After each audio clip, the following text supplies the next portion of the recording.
tapos sasabihin ni Remulla, safe ang Pilipinas. Sinong abnormal maniniwala kay Remulla? Eh, dun lang sa kanila sa Cavite. Kabi-kabila krimen dun eh. Hindi ko maintindihan dito sa mga nasa gobyerno. Kung may social media ba 'tong mga gago na 'to? Wala akong oras o araw na wala akong nakitang merong ninakawan ng motor, merong negosyong pinasok, merong merong rider na pinaslang, hinold up na pinatay pa. Wala akong araw na wala akong nabalitaan na merong na walang ni-rape ta's pinatay o kaya sinalvage buong pamilya. Tapos ang Pilipinas safe. Saang Pilipinas ka ba nakatira, sir? Tapos itong mga buwakang inang basher ko at yung mga ayaw kay Duterte, sa mga Duterte. Bakit yung ayaw kay Duterte? Kasi arogante, nagmumura. Kasi mahigpit.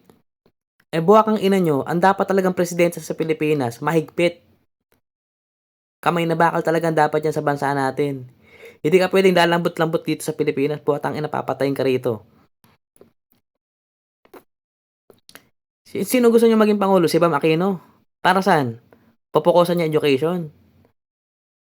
Pupukusan ang education, di naman kami safe. Ayaw na namin nun. Sanay na kami ng ganito Pilipinas, corrupt na bansa. Di naman talaga asenso to eh. Alam niyo kung bakit ko nasabi hindi asenso? Hindi naman nila binabago yung konstitusyon eh, yung sistema.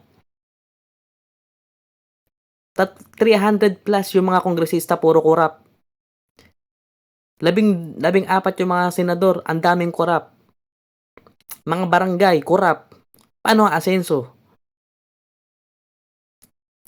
Kahit si Ninoy Aquino pa maging presidente, ang Pilipinas di na talaga aangat yan. Kaya ang gusto na lang namin, ang inaasahan na lang namin, yung safety, protection, peace and order, yun man lang maramdaman namin. Kaya yung mga buwakang inang mga plastic kayo, mga hipokrito kayo, ayaw nyo sa Duterte, ayaw nyo sa death penalty. Sana balang araw masaksa kayo ng mga adik na yan. Di ba? Tanungin ko kayo, ba't gusto nyo si Risa manalo? Sila Tulfo? Sino pa yung mga kandidato? Trillanes, yan, si Bam Aquino. Ba't nyo sila gustong manalo? May napatunayan na ba sila? Saan sila magpo-focus? Wala kaming pakialam. Sanay na kami na mahirap ang bansa. Ang mahirap kasi dito sa Pilipinas, ang hirap na nga ng buhay, hindi ka pa safe. Bibili ka lang ng pandesal sa labas, maghahanap buhay ka lang, magpapaload ka lang. Nangangamba ka pa sa buhay mo, baka mapatay ka, baka ma-rape ka. Baka pagtripan ka ng mga adik. Hindi naman kasi alam yan nila Risa, nila Bam Aquino. Walang alam yan sa mga ganun, sila Marcos. Di nila alam yung buhay sa lansangan. Eh tayo, lumaki tayo sa kalsada. Alam natin yung mga riot, yung mga kursunada, yung mga snatching.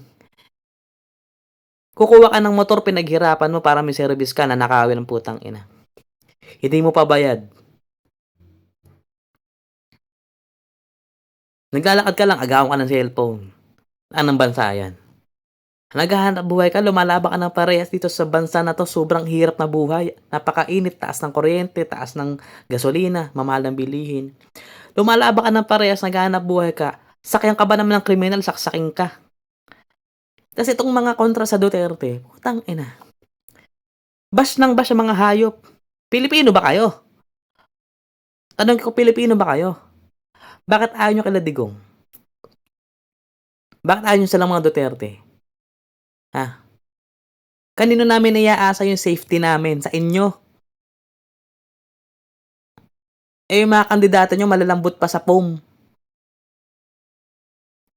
Kailangan sa Pilipinas, kailangan sa Pilipinas ang leader matikas.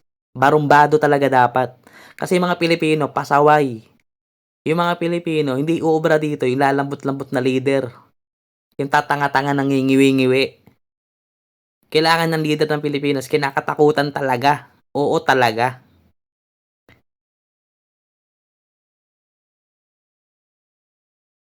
Mahirap sa bansa natin. Ang hirap-hirap na nga ng mga Pilipino. Napakadami pang hipokrito. Tanga pa. Tang inang yan.